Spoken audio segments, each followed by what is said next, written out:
Le soleil d'hiver était bas et pâle au-dessus de Riverside, projetant de longues ombres sur le quartier oublié où Clara James se tenait à la porte de la maison délabrée qu'elle venait d'acheter pour 500 $. Ses mains tremblaient tandis qu'elle tenait la clé rouillée, fixant ce pourquoi elle avait dépensé toutes leurs dernières économies. Le toit s'affaissait comme les épaules d'un vieil homme. La peinture s'écaillait des murs en longues bandes recourbées et les fenêtres cassées la fixaient comme des yeux creux. Son fils de 9 ans, Leo, lui serrait la main avec force, le visage empreint à la fois de peur et d'émerveillement. Derrière eux, sa mère, Margaret, était allongée à l'arrière de la camionnette qu'ils avaient empruntée. Trop faible pour marcher, respirant difficilement et par petits coups, Clara avait dépensé jusqu'au dernier dollar qu'il possédait pour cette épave. Elle avait tout misé sur l'espoir désespéré de pouvoir transformer cette coquille vide et oubliée en un foyer avant que les derniers jours de sa mère ne s'achèvent. Elle ne pouvait pas savoir que ces murs délabrés recelaient des secrets qui allaient tout changer, que son fils allait bientôt abattre un mur et découvrir l'héritage caché d'un banquier disparu, ou que ce qu'ils allaient trouver sous le plancher allait transformer leur vie d'une manière qu'ils n'auraient jamais imaginée. Cela faisait 3 mois qu'elle avait perdu son emploi à l'usine d'emballage. 3 mois à voir leurs économies s'écouler comme de l'eau à travers un tamis.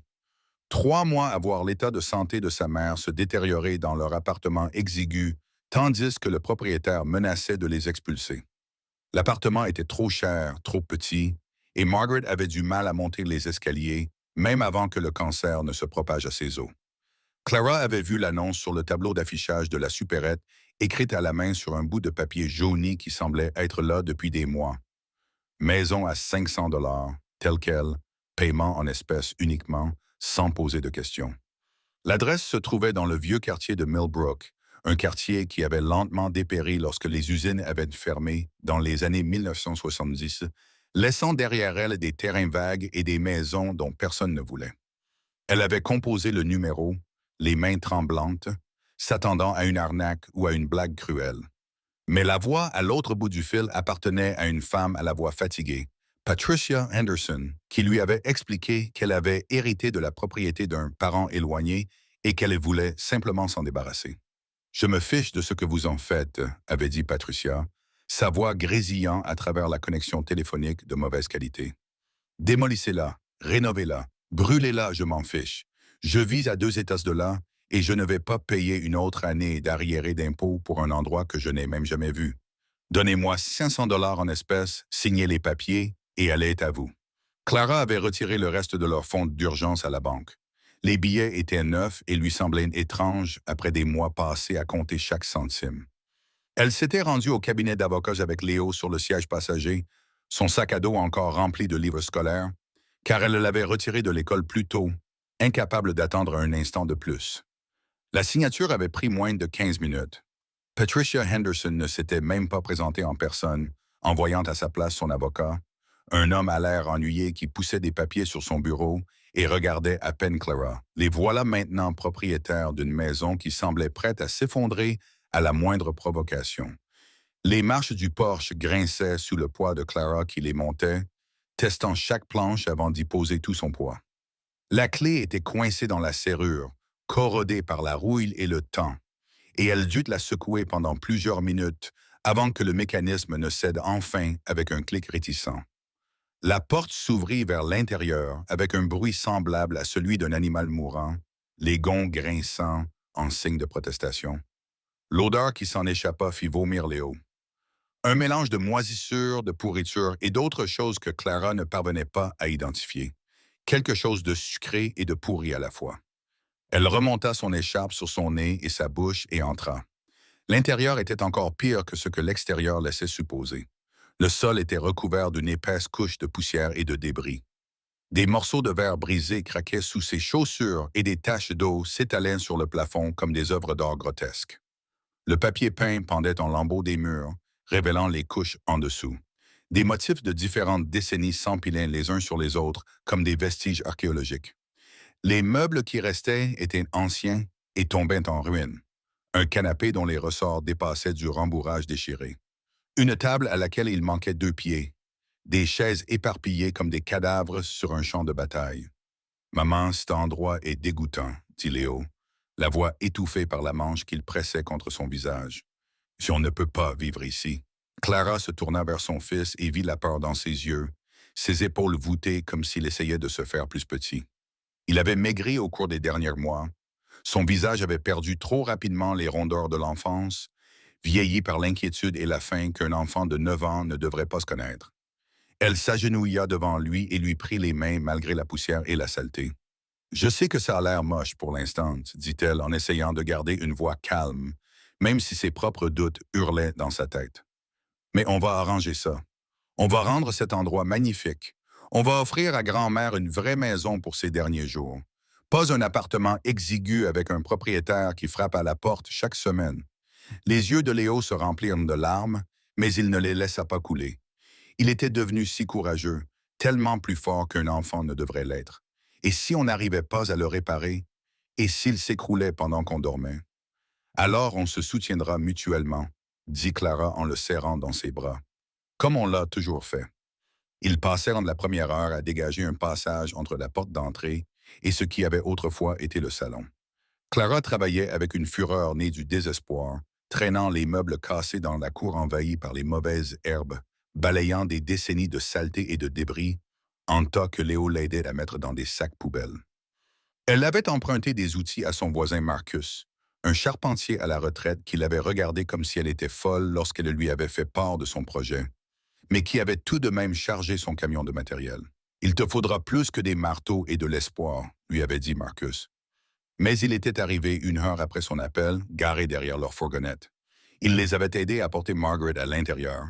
Ses bras puissants avaient soulevé Margaret avec douceur du lit de fortune à l'arrière du van et l'avaient installée sur un lit de camp que Clara avait installé dans le coin le plus propre de la maison. Les yeux de Margaret s'étaient ouverts alors qu'il la déplaçait, le regard vague et trouble. « Où sommes-nous, ma chérie ?» avait-elle murmuré d'une voix à peine audible. « À la maison, maman ?» avait répondu Clara en repoussant les cheveux blancs clairsemés du front de sa mère.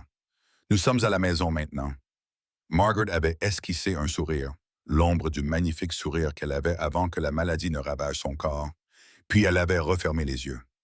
Clara observait la poitrine de sa mère se soulever et s'abaisser légèrement. Chaque respiration était une petite victoire contre le cancer qui détruisait lentement ses organes. Les médecins lui avaient donné 6 mois, voire moins. Cela faisait 4 mois. Marcus était resté quelques heures, aidant Clara à évaluer les dégâts et à dresser une liste de ce qui devait être fait. La liste s'allongeait à chaque pièce qu'ils examinaient. Le toit fuyait à au moins 7 endroits. La plomberie était complètement hors d'usage. Le câblage électrique semblait présenter un risque d'incendie imminent. Plusieurs murs présentaient des signes de dommages structurels qui avaient fait froncer les sourcils à Marcus et secouer la tête. « Cela va demander beaucoup de travail », avait-il finalement déclaré, debout dans ce qui avait autrefois été la cuisine. Aujourd'hui, ce n'était plus qu'une pièce avec un évier rouillé et sans appareils électroménagers. Plus de travail qu'une seule personne ne peut en faire, surtout sans argent pour acheter des matériaux. « Je trouverai une solution », avait dit Clara. Sa mâchoire s'était crispée avec cette obstination dont sa mère et son fils avaient hérité. « Je le dois. » Marcus l'avait regardé longuement, puis avait hoché lentement la tête. « Je t'aiderai quand je le pourrai. Je ne peux pas faire grand-chose. Mon dos n'est plus ce qu'il était, mais je connais des gens. On pourra peut-être récupérer des matériaux donnés, rassembler des bénévoles le week-end. » Clara sentit les larmes lui monter aux yeux, mais elle les refoula, refusant de pleurer devant cet inconnu bienveillant qui ne lui devait rien. « Merci », parvint-elle à dire, la voix étranglée par l'émotion. La première nuit, ils avaient dormi par terre à côté du lit de Margaret. Clara et Léo, enveloppés dans des couvertures qui sentaient la naphtaline, écoutaient la maison craquer et gémir autour d'eux. Chaque bruit semblait amplifié dans l'obscurité. Le frottement des branches contre les fenêtres cassées, le bruit de ce que Clara espérait désespérément n'être que des souris dans les murs. Le goutte-à-goutte lointain de l'eau, provenant du venait des fuites dans le toit. Léo s'était blotti contre elle, cherchant chaleur et réconfort, et elle l'avait serré fort dans ses bras, fredonnant la vieille berceuse que sa mère lui chantait quand elle était petite. Le travail avait commencé sérieusement le lendemain matin. Clara devait se présenter au bureau de chômage dans l'après-midi. Elle avait donc chargé Léo de déblayer les débris dans l'une des petites pièces pendant qu'elle s'attaquait à la cuisine. Elle avait trouvé une paire de gants de travail et les fournitures données par Marcus, les avait enfilées, puis avait commencé à démonter les armoires abîmées par l'eau qui pendaient de travers au mur. Le bois était ramolli par la pourriture et s'effritait aux endroits où les dégâts causés par l'eau étaient les plus importants. Pendant qu'elle travaillait, l'esprit de Clara vagabondait vers la série d'événements qui les avaient amenés ici. La fermeture de l'usine était survenue sans avertissement. Le propriétaire avait simplement fermé les portes un vendredi et affiché un avis indiquant qu'il déposait le bilan. Clara était chef d'équipe, l'une des employées les mieux payées, ce qui signifiait qu'elle avait été l'une des premières à être licenciée lorsque l'entreprise avait commencé à réduire ses effectifs 2 ans avant la fermeture définitive. Elle avait ensuite trouvé du travail là où elle pouvait. Nettoyage, ménage, tout ce qui lui permettait de payer ses factures et de mettre de la nourriture sur la table.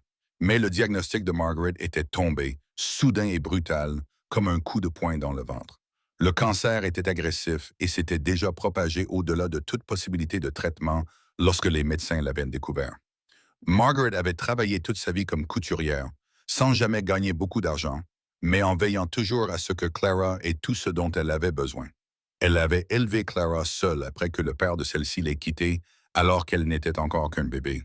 Elle avait parfois cumulé 3 emplois pour leur permettre de rester dans leur petit appartement et pour que Clara puisse fréquenter de bonnes écoles. C'était maintenant au tour de Clara de prendre soin de sa mère.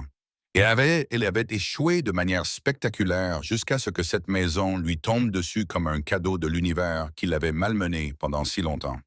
500 $ pour une maison, c'était impossible, miraculeux et probablement trop beau pour être vrai. Mais elle s'en moquait. C'était à elle maintenant, et elle ferait en sorte que ça marche, quoi qu'il en coûte.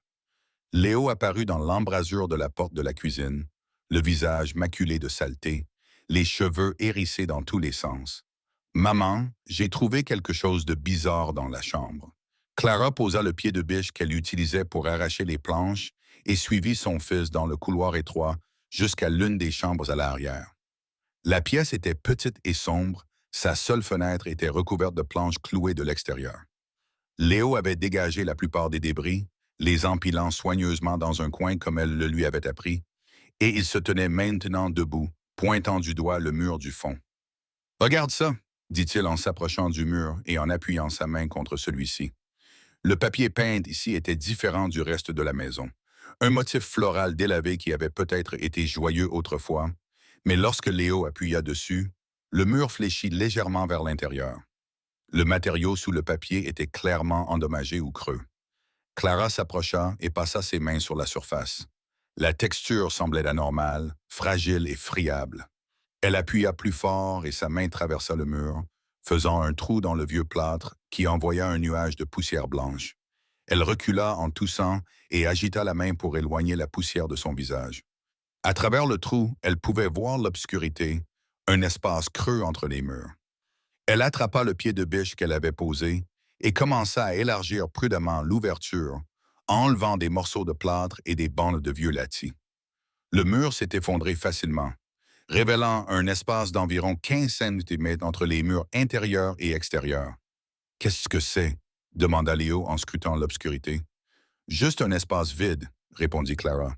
Mais quelque chose la fit s'arrêter. Elle sortit son téléphone et alluma la lampe torche, dirigeant le faisceau vers l'espace.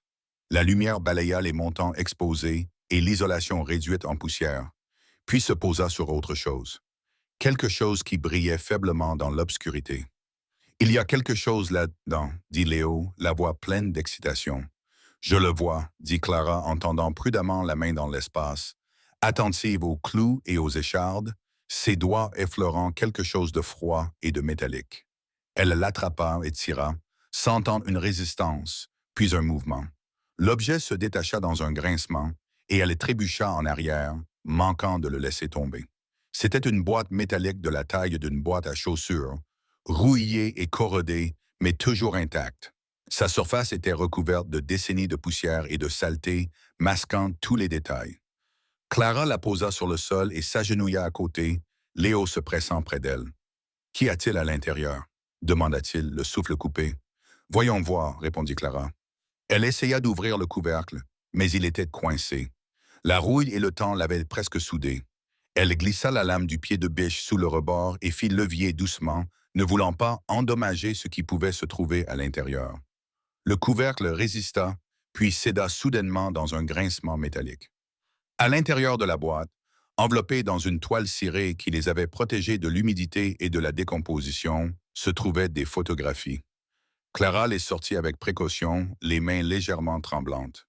Les images étaient anciennes, en noir et blanc, certaines brunies par le temps. Elle montrait un homme grand et mince, aux cheveux noirs lissés vers l'arrière, à la mode des années 1940 ou 1950, debout devant cette maison. Sur certaines photos, il était seul. Sur d'autres, il se tenait avec une femme qui était peut-être son épouse, au sourire radieux, mais au regard quelque peu triste. Sous les photographies se trouvaient des lettres, des dizaines de lettres attachées ensemble par un ruban qui avait pris une teinte grisâtre. Clara défit soigneusement le paquet et déplia la première lettre.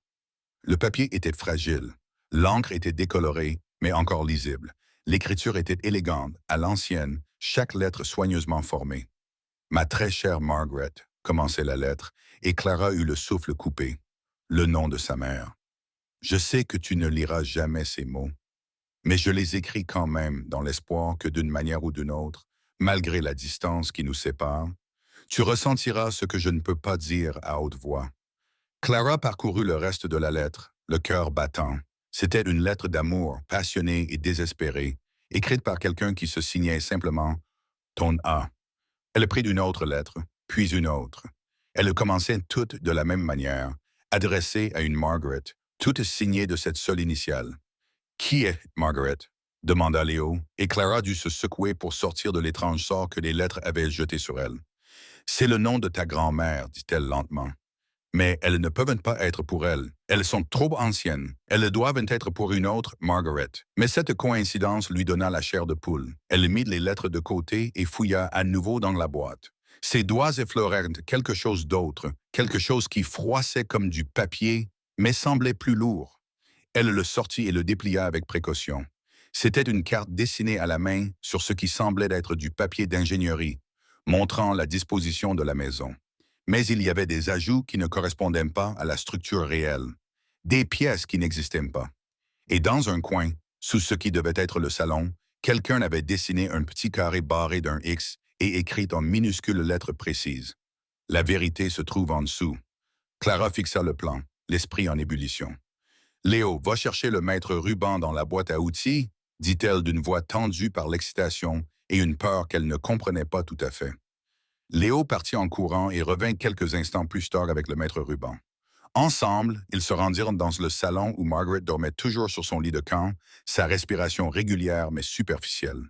Clara commença à mesurer la pièce, comparant les dimensions à celles indiquées sur le plan. Au début, tout semblait correspondre, mais elle se rendit compte que la pièce était plus courte qu'elle ne devait l'être, d'environ 1 mètre à l'extrémité la plus éloignée. « Il manque de l'espace », murmura-t-elle en se dirigeant vers le mur qui aurait dû s'étendre plus loin. Elle frappa dessus et entendit un son creux qui confirma ses soupçons. Il y a quelque chose derrière ce mur. Elle repensa à la carte, au X marquant un endroit sous le salon, et baissa les yeux vers le sol. Le parquet était vieux et abîmé. Certaines planches étaient lâches et déformées. Elle s'agenouilla et commença à les examiner de plus près, passant ses doigts le long des joints jusqu'à ce qu'elle trouve ce qu'elle cherchait.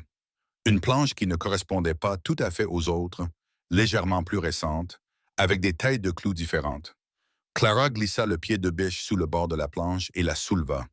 Elle se détacha dans un grincement de clous arrachés du bois.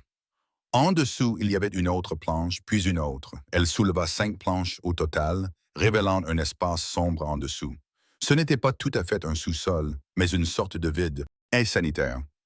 L'odeur qui s'élevait de l'ouverture était moisie et vieille, mais pas désagréable. Juste l'odeur de la terre et du temps.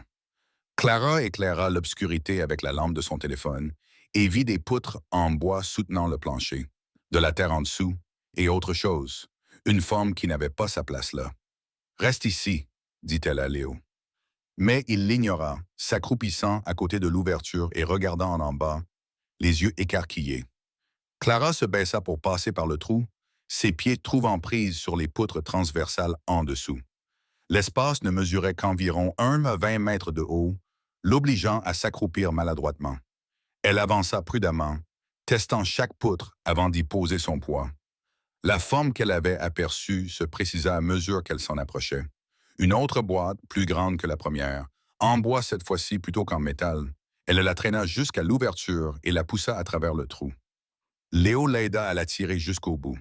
Clara sortit à son tour, ses vêtements couverts de poussière et de toiles d'araignée, et ils regardèrent tous deux la boîte en bois. Celle-ci n'était pas verrouillée, mais simplement fermée par un mécanisme simple qui s'ouvrait facilement.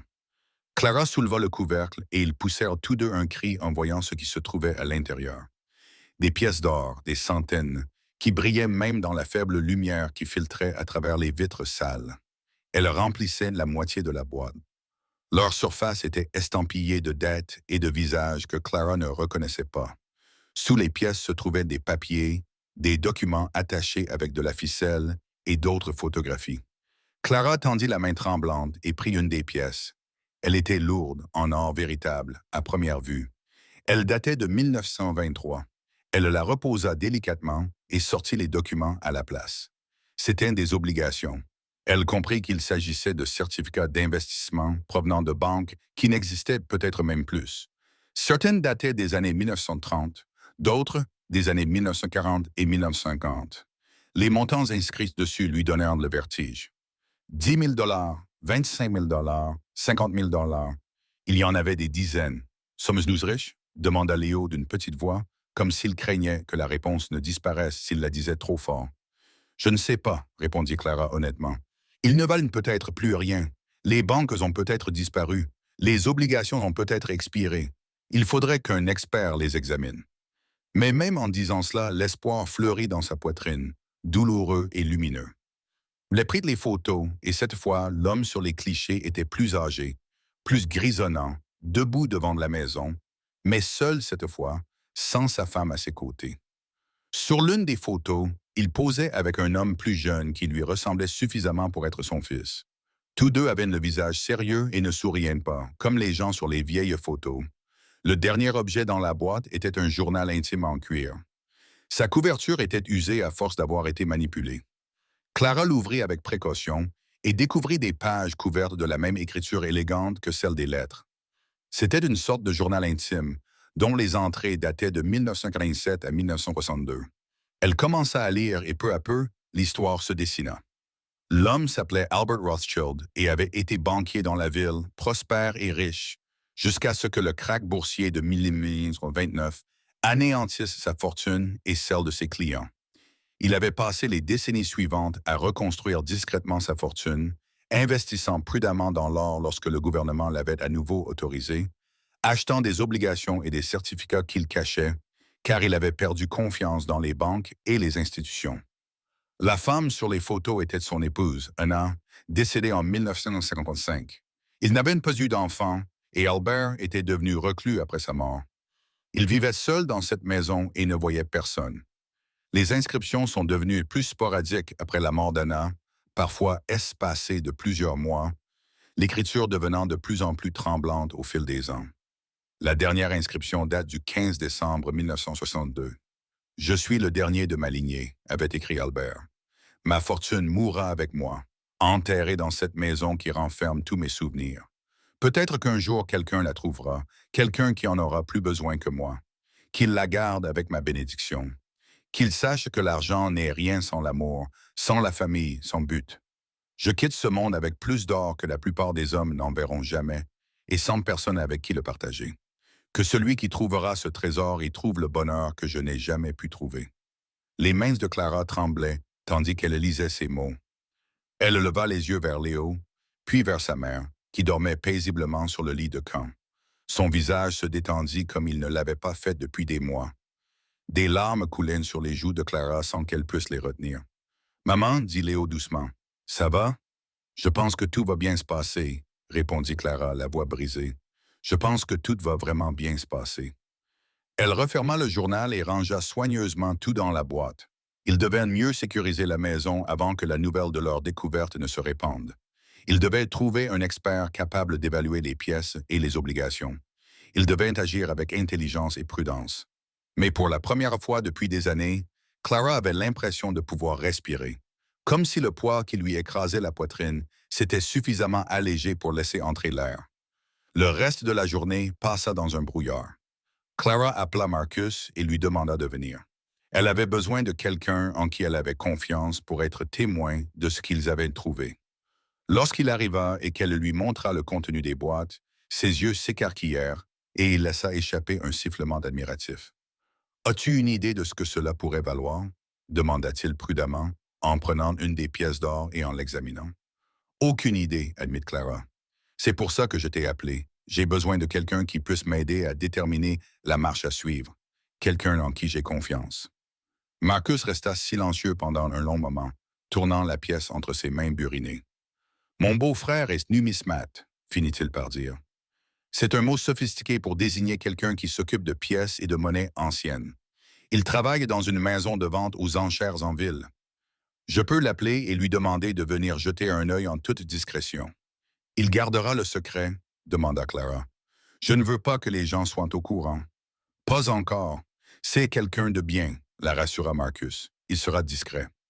Le numismate, un homme affable nommé Richard Chun, arriva 2 jours plus tard. Il passa 3 heures à examiner les pièces et les documents, poussant parfois de petits cris de surprise ou d'admiration. Lorsqu'il leva enfin les yeux vers Clara, son expression était sérieuse.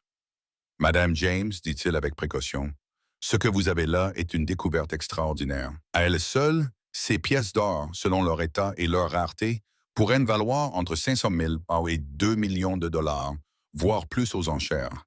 Et ces obligations, dit-il en tapotant la pile de documents, si elles sont toujours valables, et je pense que la plupart le seront après authentification, vous pouvez compter sur leur valeur nominale, plus des décennies d'intérêts accumulés. Clara sentit ses genoux fléchir et s'assit lourdement sur le sol. « Combien ?» murmura-t-elle. Richard consulta ses notes. « Estimation prudente, en supposant que tout soit correctement authentifié et que les obligations soient toujours honorées par les institutions, vous pouvez espérer entre 50 et 70 millions de dollars. Peut-être plus si certaines de ces pièces s'avèrent être des erreurs rares ou s'il y a des pièces de collection de grande valeur dans le lot que je n'ai pas encore entièrement examinées. » Le chiffre était si élevé que Clara ne pouvait pas le comprendre. Il rebondissait dans sa tête comme quelque chose tiré d'un film. Ce n'était pas réel. Ce n'était pas possible. Léo, assis à côté d'elle, lui a pris la main et l'a serré fort. « Vous en êtes sûr? » a demandé Clara d'une voix à peine audible. « Je vais devoir procéder à une authentification complète, ce qui prendra du temps et nécessitera d'envoyer certains objets à des spécialistes, » a répondu Richard. « Mais oui, j'en suis sûr, c'est l'un des trésors privés les plus importants que j'ai jamais vus. M. Rothschild semble avoir été très prudent dans ses investissements et très méfiant envers les banques après le krach. Il a choisi la richesse. L'or, en particulier celui de cette époque, a énormément pris de la valeur. Et ses obligations provenant d'institutions qui ont survécu et prospéré sont essentiellement de l'argent trouvé. Au cours des semaines suivantes, la vie de Clara a changé d'une manière qu'elle n'aurait jamais pu imaginer. Richard a travaillé avec une équipe d'experts pour authentifier les pièces et les obligations, en gardant tout cela aussi discret que possible, tandis que Clara consultait des avocats sur les implications juridiques de cette découverte. La maison lui avait été vendue légalement, et tout ce qu'elle contenait lui appartenait également légalement, mais elle voulait s'assurer qu'il n'y avait pas de parents cachés d'Albert Rothschild qui pourraient revendiquer quoi que ce soit. Les recherches n'ont rien donné. Albert était enfant unique. Sa femme venait d'une petite famille qui s'était éteinte et ils n'avaient pas eu d'enfant. Clara était la propriétaire légitime du trésor, sans aucune restriction. Pendant que le processus d'authentification se poursuivait, Clara utilisa une partie de l'argent que Richard lui avait avancé sur le règlement final pour commencer à rénover sérieusement la maison. Marcus fit appel à une équipe d'amis retraités qui travaillaient pour un salaire modique, heureux d'avoir quelque chose à faire et charmés par l'histoire de Clara. Le toit fut réparé en premier, mettant fin aux fuites qui endommageaient l'intérieur. Puis vinrent les nouvelles fenêtres, le nouveau câblage électrique et la nouvelle plomberie. Clara engagea un entrepreneur pour s'occuper des travaux structurels importants, mais elle a insisté pour effectuer elle-même une grande partie de la rénovation esthétique. Elle voulait honorer la mémoire d'Albert en redonnant à la maison sa gloire d'antan. Elle a décollé le vieux papier peint et repeint les murs dans des couleurs chaudes. Elle a rénové les parquets, révélant un magnifique chêne qui avait été caché sous des décennies de saleté. Elle a planté des fleurs dans le jardin et réparé le porche, remplaçant les planches pourries par du bois neuf que Marcus l'a aidé à poncer et à teindre. La santé de Margaret s'est légèrement améliorée. Ou peut-être était-elle simplement plus heureuse dans son nouvel environnement. L'infirmière de l'hospice, qui venait la voir 3 fois par semaine, remarqua à quel point elle semblait paisible, à quel point la douleur semblait moins intense. Clara avait transformé la plus grande chambre en un espace confortable pour sa mère, avec un lit d'hôpital réglable, une grande fenêtre laissant entrer beaucoup de lumière et des murs peints dans la nuance de bleu préférée de Margaret. Parle-moi de la maison, disait Margaret lorsqu'elle passait une bonne journée, l'esprit clair et la voix presque forte. Parle-moi d'Albert. Clara s'asseyait à côté du lit de sa mère et lui lisait le journal d'Albert, lui racontant l'histoire du banquier solitaire qui avait caché sa fortune et son cœur entre ses murs. Margaret écoutait, les yeux brillants, riant parfois des observations sarcastiques d'Albert sur le monde, pleurant parfois ses expressions de chagrin après la mort d'Anna. Il a écrit à propos d'une Margaret, dit Margaret un jour, d'une voix pensive, dans ses lettres que tu as trouvées. S'agissait-il de sa femme? Non, sa femme s'appelait Anna. Clara répondit que les lettres étaient adressées à quelqu'un d'autre. Une Margaret qui l'aimait, mais avec qui il ne pouvait pas être. Je pense que c'était peut-être quelqu'un qu'il avait connu avant de se marier. C'est triste, murmura Margaret. Aimer quelqu'un toute sa vie sans jamais pouvoir le lui dire. Clara serra doucement la main de sa mère. Comment te sens-tu aujourd'hui, maman? Fatiguée, admit Margaret, mais heureuse. Je suis si fière de toi, ma chérie. Tu as pris cette terrible situation et tu l'as transformée en quelque chose de magnifique. Tu nous as sauvés. Albert nous a sauvés, dit Clara doucement. Et tu nous as sauvés. Tu m'as appris à être forte, à continuer même quand tout semble impossible. 3 mois après la découverte du trésor, Richard Shun revint avec les rapports d'authentification et d'évaluation définitifs. Le montant total s'élevait à 157 millions de dollars et quelques centimes. Clara l'écouta expliquer le détail, le regarda lui montrer les documents et les certificats, et eut l'impression de flotter quelque part au-dessus de son corps, regardant la vie de quelqu'un d'autre. « Que dois-je faire maintenant? » demanda-t-elle lorsque Richard eut terminé sa présentation. « C'est à vous de décider, » répondit-il avec un sourire. « Vous pouvez tout vendre aux enchères si vous souhaitez liquider rapidement, mais cela peut prendre du temps et vous devrez payer les frais de la maison de vente. Vous pouvez également vendre à titre privé, ce qui vous permettra peut-être d'obtenir de meilleurs prix, mais prendra plus de temps. Certaines obligations peuvent être simplement encaissées une fois qu'elles ont été dûment authentifiées par les institutions qui les ont émises. L'or peut être vendu à des négociants ou conservé à titre d'investissement. Clara réfléchit longuement. « Je veux garder certaines pièces, dit-elle finalement. Celles qui avaient une signification particulière pour Albert. Celles qu'il mentionne dans son journal. Je veux aussi garder cette maison. Elle est à nous maintenant. C'est notre foyer. Mais je veux vendre le reste et utiliser l'argent pour faire quelque chose de bien. Quelque chose qui rendrait Albert heureux. »« À quoi penses-tu? » demanda Richard. Au cours de l'année suivante, les projets de Clara prirent une forme. Elle vendit la plupart des pièces et encaissa les obligations, travaillant avec des conseillers financiers pour gérer la somme d'argent soudainement énorme dont elle disposait. Elle remboursa toutes les dettes qu'elle avait accumulées, acheta une voiture fiable et mit de côté suffisamment d'argent pour s'assurer qu'elle et Léo n'auraient plus jamais à se soucier de leurs besoins fondamentaux. Mais elle a utilisé le reste pour honorer la mémoire d'Albert et ses propres valeurs. Elle a créé une fondation dédiée à l'aide aux parents célibataires en situation de crise, fournissant une aide au logement d'urgence, une formation professionnelle et des services de soutien. Elle a fait un don à l'organisation d'hospice qui s'était occupée de Margaret afin qu'elle puisse continuer à aider d'autres familles à affronter la fin de vie avec dignité. Elle a financé des bourses d'études dans le collège communautaire local pour les étudiants adultes qui tentent de terminer leurs études tout en travaillant et en élevant leur famille. Elle a rénové l'ancienne usine où elle avait autrefois travaillé et l'a transformée en centre communautaire proposant des programmes de formation professionnelle, une banque alimentaire et des services de garde d'enfants abordables. Elle n'a rien fait de tout cela pour être reconnue. Elle a créé la fondation de manière anonyme et a travaillé avec des avocats et des administrateurs pour que son nom ne soit pas mentionné dans les médias. Mais à Riverside, les gens savaient. Ils savaient que la femme qui avait acheté la maison à 500 dollars avait trouvé quelque chose d'extraordinaire à l'intérieur. Ils savaient qu'elle utilisait cet argent pour aider tout le monde autour d'elle au lieu de disparaître dans un manoir en banlieue. Ils l'arrêtaient dans la rue pour la remercier, lui apportaient des plats cuisinés, lui proposaient leur aide pour la rénovation de la maison, devenu un symbole d'espoir dans un quartier trop longtemps oublié. Léo s'épanouissait d'une manière qui remplissait Clara de joie. Il avait de nouveaux vêtements à sa taille, des repas réguliers, une chambre à lui qu'il avait décorée avec des posters et des livres. Il avait rejoint l'équipe de football de l'école et s'était fait des amis qui venaient jouer dans leur jardin.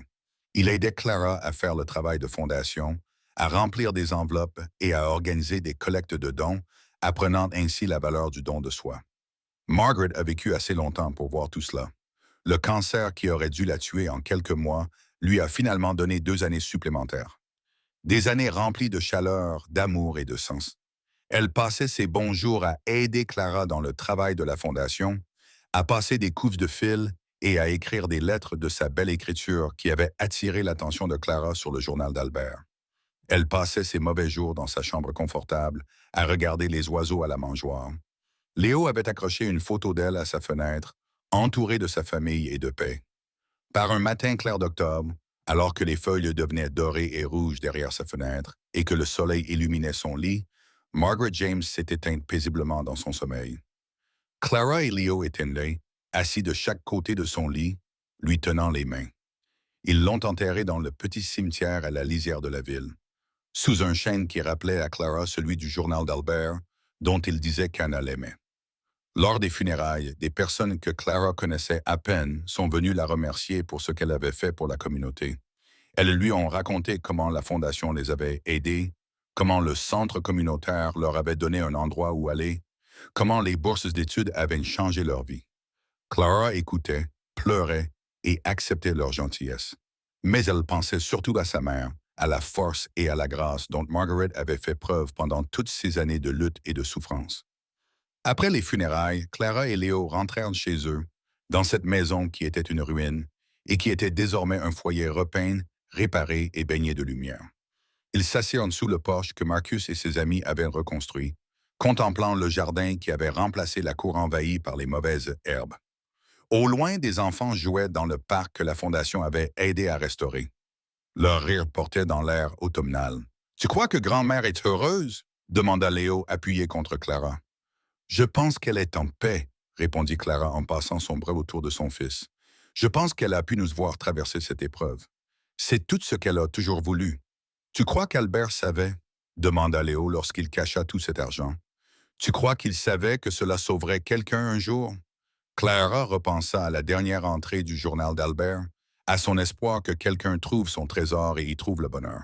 « Je pense qu'il l'espérait, dit-elle. Je pense qu'il l'a laissé là comme un cadeau pour l'avenir, pour quelqu'un qui en aurait autant besoin que lui avait eu besoin d'amour, d'une famille et d'un but dans la vie. Il nous a donné une seconde chance, et je pense que cela le rendrait heureux. » Ils restèrent assis en silence pendant un moment, regardant le soleil descendre dans le ciel, peignant tout de nuances dorées. Clara repensa au voyage qui les avait amenés ici, de la désespérance et la peur à la sécurité et l'espoir. Ce n'était pas vraiment de la chance. C'était de la détermination, du travail acharné et la gentillesse de personnes comme Marcus et Richard eux-mêmes. L'argent avait aidé, mais ce sont les gens, la communauté, l'amour qui les avait vraiment sauvés. À l'intérieur de la maison, à la place d'honneur sur la cheminée que Clara avait restaurée, se trouvait une photo encadrée qu'elle avait trouvée dans le journal d'Albert. Elle montrait Albert et Anna le jour de leur mariage, jeunes et souriants, pleins d'espoir pour l'avenir. À côté, il y avait une photo de Margaret, Clara et Léo, prise le jour de leur emménagement dans la maison, alors qu'elle était encore en ruine. Tous trois étaient couverts de poussière et souriaient malgré tout. Deux familles séparées par des décennies, reliées par les murs d'une maison de 500 dollars qui renfermait plus de trésors que quiconque aurait pu imaginer.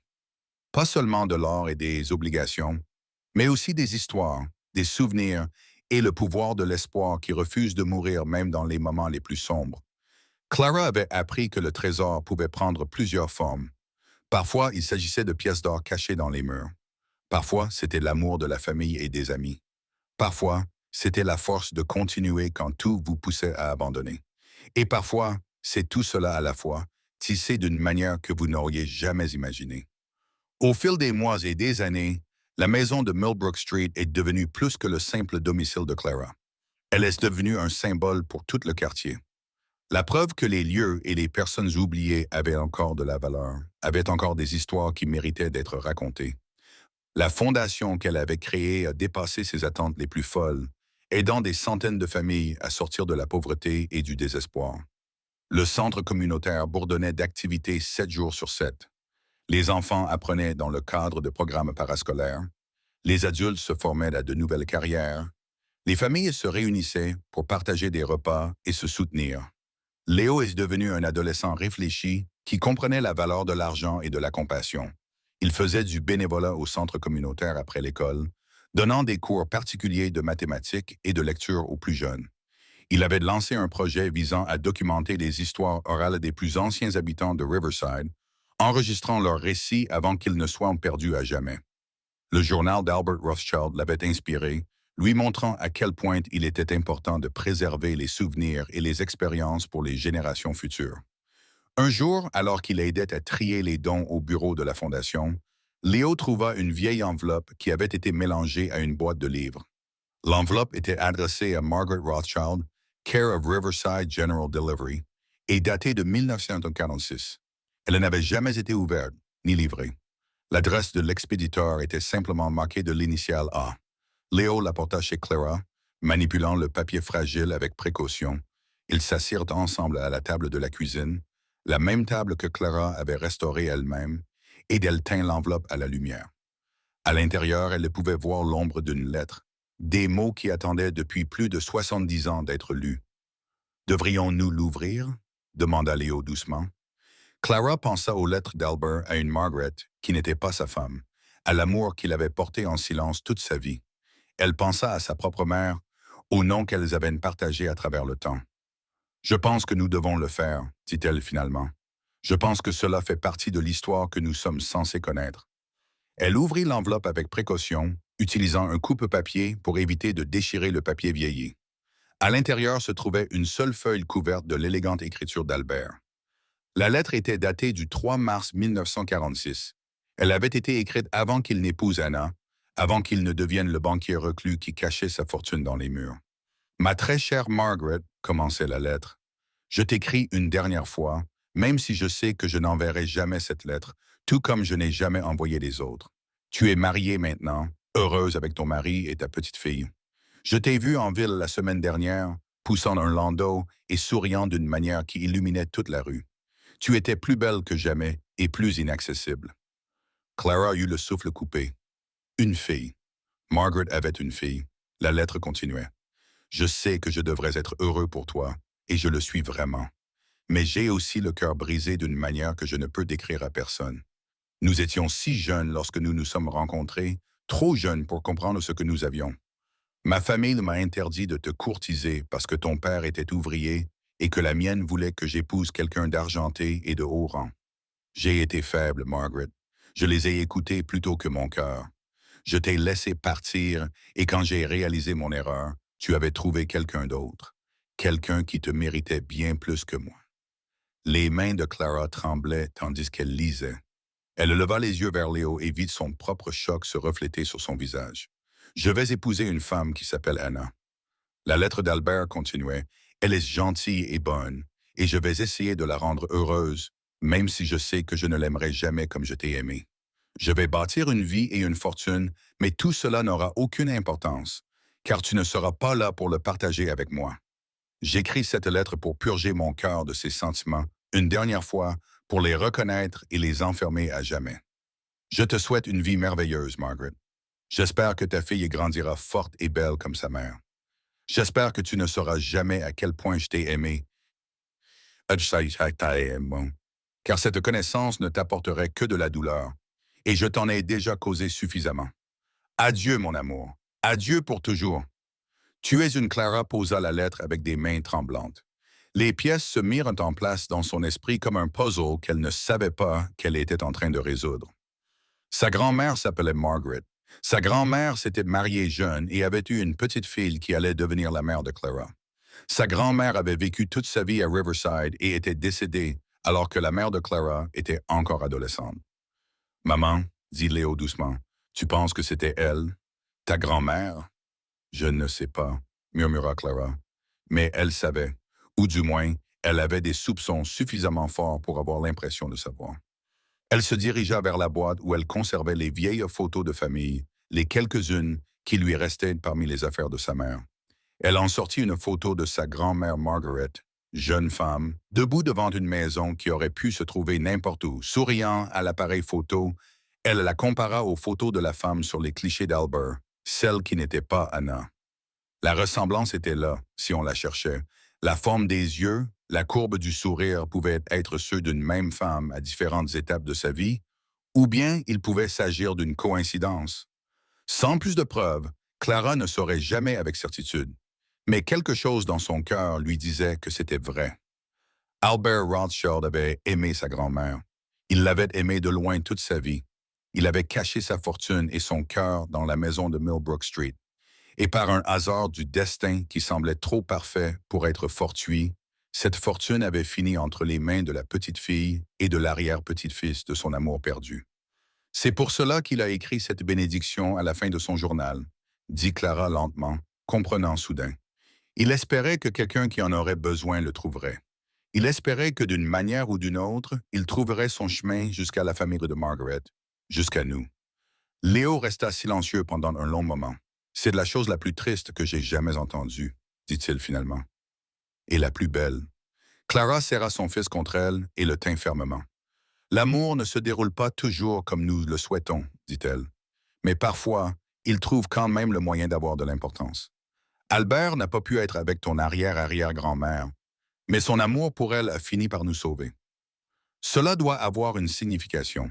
Ils décidèrent d'ajouter la dernière lettre d'Albert à la collection d'objets qu'ils avaient conservés du trésor. Clara fit conserver la lettre par un professionnel, scellée dans du plastique d'archivage qui la protégerait pour les générations futures. Elle l'ajouta à la vitrine de son salon, à côté du journal d'Albert, des photographies et de quelques pièces d'or qui avaient une signification particulière. Les visiteurs de la maison, qui ont été nombreux au fil des ans, posaient des questions sur la vitrine. Clara leur racontait l'histoire, ou du moins une partie, celle du trésor, de la rénovation et de la fondation. Elle gardait les détails de l'histoire d'amour d'Albert et Margaret privée, sacrée, quelque chose qu'elle ne partageait qu'avec ses proches. La fondation a continué à se développer et à évoluer. Clara a embauché du personnel pour gérer les opérations quotidiennes, ce qui lui a permis de se concentrer sur l'expansion de la fondation. Ils ont ouvert des bureaux satellites dans les villes voisines, chacun aidant les familles en crise à se remettre sur pied. Clara n'a jamais oublié ce que c'était que d'être désespérée, de ne voir aucune issue. Elle veillait à ce que chaque personne qui franchissait leur porte soit traitée avec dignité et respect et reçoive une aide réelle plutôt que de la simple sympathie. Elle a financé un programme qui consistait à acheter des maisons abandonnées dans tout Riverside et à les rénover pour en faire des logements abordables pour les familles sortant du sans-abrisme ou fuyant la violence domestique. Chaque maison était vendue 500 $, le même prix qu'elle avait payé pour la sienne, un prix symbolique qui donnait aux gens un intérêt dans leur propre avenir sans les écraser sous le poids d'une dette qu'ils ne pourraient jamais rembourser. Marcus est devenu le superviseur de la construction pour le programme de logement. Son équipe de charpentiers et d'entrepreneurs à la retraite a trouvé un nouveau sens à sa vie en reconstruisant le quartier, une maison à la fois. Il a enseigné les métiers aux jeunes de la communauté, leur transmettant des compétences qui leur permettraient d'avoir une carrière et d'être fiers de leur travail. Sur le mur de son atelier, il a accroché une photo de la maison de Clara telle qu'elle était le premier jour, pour lui rappeler où tout avait commencé. Richard Chun est resté un ami proche et un conseiller, aidant Clara à naviguer dans les méandres de la richesse et de l'investissement. Il s'est assuré que son argent servait de bonne cause, investi de manière éthique dans des entreprises qui correspondaient à ses valeurs. Il n'a jamais pris de commission pour son travail avec sa fondation. affirmant que le fait de participer à quelque chose d'aussi significatif était une récompense suffisante. La maison elle-même est devenue un témoignage vivant de la transformation. Clara l'a entretenue méticuleusement, la réparant et la rénovant aux besoins, mais en préservant toujours le caractère qui la rendait spéciale. Elle a planté un jardin dans la cour arrière avec des fleurs qui fleurissaient du début du printemps à la fin de l'automne, créant une explosion de couleurs qui apportait de la joie à tous ceux qui la voyaient. Elle a installé un banc sous le grand chêne, où elle pouvait s'asseoir et lire, où elle pouvait se sentir proche de sa mère et d'Albert, et de tous les fantômes de l'amour et de la perte qui enternent la propriété de la manière la plus douce possible. Léo a obtenu son diplôme d'études secondaires avec mention et a reçu des offres de bourse d'études complètes de plusieurs universités. Il a choisi de rester dans la région et de fréquenter le collège communautaire soutenu par la fondation de sa mère. Souhaitant rester en contact avec la communauté qui était devenue sa famille élargie, il a étudié l'histoire et le journalisme, déterminé à raconter des histoires qui comptent, des histoires sur des gens ordinaires qui font des choses extraordinaires. Pour son projet de fin d'études, Léo a rédigé une histoire complète de Riverside, documentant son essor pendant l'ère industrielle, son déclin lorsque les usines ont fermé et sa renaissance récente. Le cœur de son travail était l'histoire de sa propre famille, de Clara et Margaret, et de la maison à 500 $. Il a interviewé des dizaines de personnes dont la vie avait été touchée par la Fondation, tissant leurs histoires ensemble pour former une tapisserie qui montrait comment un acte d'espoir pouvait avoir des répercussions infinies. Le projet a remporté des prix et a finalement été publié sous forme de livre. Léo a fait don de tous les profits à la Fondation, regardant avec fierté l'argent servir à aider d'autres familles. Sur la page de dédicace, il a simplement écrit « Pour grand-mère Margaret, qui nous a appris la force, pour Albert Rothschild, qui nous a appris l'espoir, et pour maman, qui nous a appris que l'amour est le seul trésor qui compte. » Clara a pleuré en lisant ces mots, des larmes de fierté, de chagrin et de gratitude immense pour la vie qu'ils avaient construite à partir des ruines et du désespoir. Elle repensa à ce premier jour dans la maison, à sa terreur, à quel point ils avaient failli tout perdre. Elle repensa au moment où Léo avait enfoncé le mur et trouvé la boîte métallique. Le premier signe que leur chance était sur le point de tourner d'une manière qu'ils n'auraient jamais pu imaginer. Mais surtout, elle repensa aux personnes. Marcus, qui les avait aidés alors qu'ils n'étaient pas obligés de le faire. Richard, qui les avait guidés avec honnêteté dans une situation incroyable. Les infirmières et les médecins qui avaient pris soin de Margaret avec compassion et compétence. Les bénévoles qui avaient donné de leur temps à la Fondation. Les familles qui avaient accepté l'aide offerte et l'avaient utilisée pour se construire une vie meilleure. Les voisins qui les avaient accueillis et soutenus et étaient devenus leur communauté. L'argent avait été important, voire crucial. Il leur avait apporté la sécurité et les moyens d'aider les autres. Mais ce sont les gens, les liens, l'amour, la générosité et la simple gentillesse humaine qui avaient véritablement transformé leur vie. Lord Albert leur avait acheté du temps et des opportunités, mais c'était ce qu'ils avaient choisi de faire de ces cadeaux qui comptaient. À l'occasion du 5e anniversaire de la découverte du trésor, Clara a organisé une fête de quartier sur Millbrook Street. Tout le quartier s'est mobilisé, ainsi que des gens venus de tout Riverside et au-delà. Il y avait des camions-restaurants et de la musique live, des enfants jouaient dans la rue. Les adultes retrouvaient de vieux amis et s'en faisaient de nouveaux. Les maisons qui tombaient autrefois en ruine étaient désormais propres et bien entretenues, peintes de couleurs gaies, avec des jardins verts et bien entretenus. La rue qui était en train de mourir avait repris vie. Clara se tenait sous son porche et observait tout cela. Léo était à ses côtés, désormais plus grand qu'elle, son bras autour de ses épaules. Elle vit Marcus rire avec son équipe. Elle voyait Richard discuter avec certains des boursiers de la Fondation. Elle voyait des visages familiers du centre communautaire et du programme de logement, tous réunis pour célébrer la survie et le renouveau. « Nous avons bien fait, n'est-ce pas ?» dit Léo doucement. « Nous avons vraiment bien fait, acquiesça Clara. Nous avons pris ce qu'Albert nous a donné et nous l'avons multiplié. Pas seulement l'argent, mais aussi l'espoir. C'est ce qu'il nous a vraiment laissé. Tu sais, l'espoir que les choses puissent être différentes, que les choix d'une seule personne puissent avoir de l'importance. Tu t'es déjà demandé ce qu'il penserait? Demanda Léo s'il pouvait voir ce que nous avions fait de son trésor. Clara y réfléchit, pensant à cet homme solitaire qui avait aimé de loin et caché sa fortune dans les murs de sa maison. Je pense qu'il serait heureux, dit-elle finalement. Je pense qu'il verrait que son amour pour Margaret, même s'il ne pouvait pas se réaliser, a fini par créer quelque chose de magnifique. Il voulait que quelqu'un trouve le bonheur dans ce qu'il avait laissé derrière lui. Et nous avons trouvé plus que le bonheur. Nous avons trouvé un but. La fête se poursuivit jusqu'à la tombée de la nuit. La rue était éclairée par des guirlandes lumineuses que des bénévoles avaient accrochées aux arbres. Les enfants couraient après les lucioles, tandis que les adultes étaient assis sous les porches et sur les pelouses, discutant et riant, tissant les liens qui transforment un quartier en communauté. Clara observait tout cela le cœur rempli de joie, pensant au chemin parcouru depuis ce jour désespéré où elle avait dépensé ses derniers 500 $ pour une maison qui semblait sur le point de s'effondrer.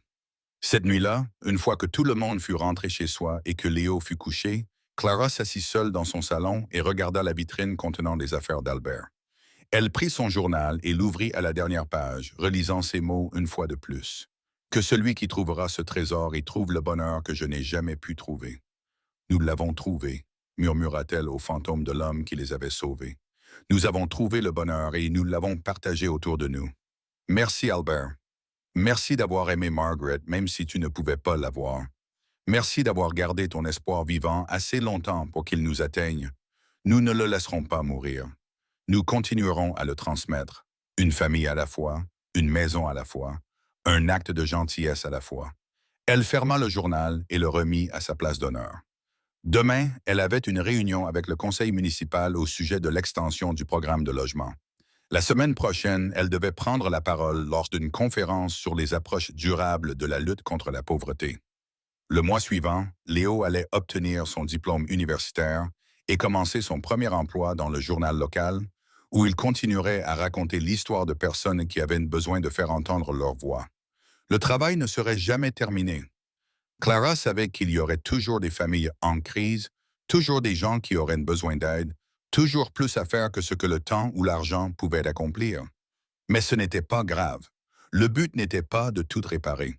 Il s'agissait de faire ce que l'on pouvait avec ce que l'on avait, de prendre les dons qui nous avaient été faits et de les utiliser pour aider les autres. En montant les escaliers qui menaient à sa chambre, Clara s'arrêta sur le palier où Léo avait trouvé la première boîte métallique dans le mur. Le trou avait été réparé depuis longtemps, le mur était lisse et peint. Il ne restait aucune trace de la découverte qui avait tout changé. Mais elle s'en souvenait. Elle se souviendrait toujours du moment où le désespoir s'était transformé en espoir. Lorsque l'impossible était devenu possible, lorsqu'une maison de 500 $ était devenue le fondement d'une nouvelle vie, elle avait pensé à Margaret, sa grand-mère et sa mère, des femmes fortes qui avaient affronté les épreuves avec dignité. Elle pensait à Albert, qui avait porté l'amour dans son cœur toute sa vie et l'avait transformé en un héritage qui s'étendait sur plusieurs générations. Elle pensait à toutes les personnes dont la vie avait été touchée par la Fondation, dont le destin avait été changé par un trésor dont presque personne ne connaissait l'existence. Et elle pensait à l'avenir, aux enfants qui grandissaient dans le quartier et qui ne connaîtraient jamais le désespoir, qui auraient des opportunités, du soutien et une communauté qui se souciait d'eux. C'était là le véritable trésor, réalisa Clara.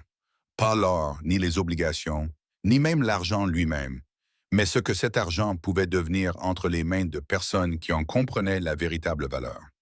Elle se prépara à aller se coucher, fatiguée mais satisfaite, et s'endormit rapidement dans la chambre confortable de la maison qu'elle avait reconstruite de ses propres mains. Dehors, le quartier dormait paisiblement, protégé et pris en charge. Chaque lumière dans chaque fenêtre était un petit phare dans l'obscurité. Et dans les murs de la vieille maison, dans les fondations même de la structure qui avait recelé tant de secrets pendant si longtemps, il y avait un sentiment de satisfaction, d'objectif atteint, d'amour qui avait enfin trouvé son chemin après un voyage qui avait duré 3 générations.